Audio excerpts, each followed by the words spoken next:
اب ایک بات میں بتاؤں، ہم سنت کے طریقے کرتے ہیں، سنت پر چلتے ہیں، سنت تو ہم پوری کرتے ہی نہیں۔ اکثر لوگ کہتے ہیں جی اپنا مفاد ہو تو ہم کہہ دیتے ہیں یار ہم سنت کے مطابق چل رہے ہیں، اور مفاد نہ ہو تو سنتوں کو کئی چھوڑ دیتے ہیں۔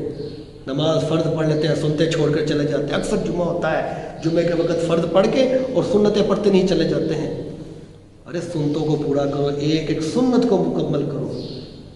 ایسے ایسے اللہ کے ولی ہیں، ایسے ایسے اللہ کے نیک بندے ہیں جنہوں نے ایک ایک سنت نہیں چھوڑی۔ داتا گنج بخش علی اجمیری آپ کے پاس کوئی آنا گیا، انہوں نے کہا یا حضرت میں آپ کا مرید ہونے آیا ہوں۔ کافی عرصہ رہا اور 10 سال بعد جانے لگا اور کہنے لگا یا حضرت مجھے اجازت میں جا رہا ہوں۔ حضرت علی اجمیری نے فرمایا تو کس لیے آیا تھا؟ کہ یا رسول میں تو مرید ہونے آیا تھا، آپ نے کوئی مجھے اپنی کرامت نہیں دکھائی اس لیے میں جا رہا ہوں۔ آپ نے فرمایا کیا 10 سال میں کوئی ایسا عمل دیکھا جو میں نے شریعت سنت کے خلاف کیا ہو؟ کوئی ایسا عمل جو میں نے سنت پوری نہ کی ہو یا شریعت کے خلاف چلا ہو؟ اس نے کہا نہیں یا حضرت۔ فرمایا سب سے بڑی میری کرامت ہی یہی ہے کہ میں ساری حضور کی سنتوں کو پورا کرتا ہوں اور شریعت کے خلاف نہیں چلتا۔ اللہ کے ایک ولی تھا نا، اس کا انتقال کا وقت آیا تو ان کی آنکھوں میں آنسو جاری ہو گئے۔ تو لوگوں نے پوچھا یا حضرت کیا بات ہے، آپ کیوں رو رہے ہیں؟ فرمایا مجھ سے ایک حضور کی سنت چھوٹ گئی، ایک حضور کی سنت چھوٹ گئی، اس وجہ سے میں رو رہا ہوں۔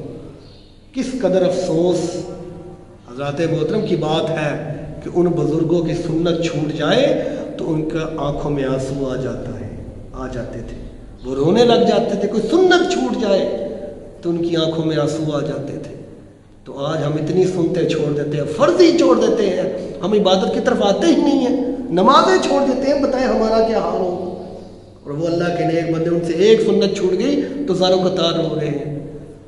تو لوگوں نے پوچھا یا حضرت کون سی سنت چھوٹ گئی؟ فرمایا یہ سنت کہ میں لوگوں کو تبلیغ کرنے جب گیا تھا نا، میں لوگوں کو نیکی کی دعوت دینے جاتا تھا، لوگوں کو تبلیغ کرنے جاتا تھا، تو جب میں جاتا تھا تو کوئی لوگ مجھے پتھر نہیں مارتے تھے، میرے جوتے خون سے زخمی نہیں ہوئے تھے۔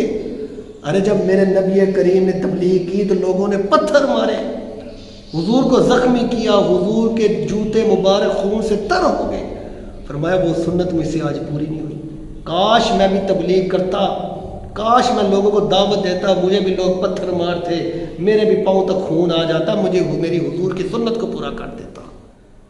یہ ہوتا ہے حضور سے محبت کرنے کا طریقہ، حضور کی سنتوں پر چلنے کا طریقہ۔ اللہ تبارک و تعالی ہمیں حضور کی ہر سنت کو پورا کرنے کی توفیق عطا فرمائے، عبادت میں بھی سنت کو پورا کرنے کی توفیق عطا فرمائے، زندگی کے لمحات میں بھی سنت کو پورا کرنے کی توفیق عطا فرمائے۔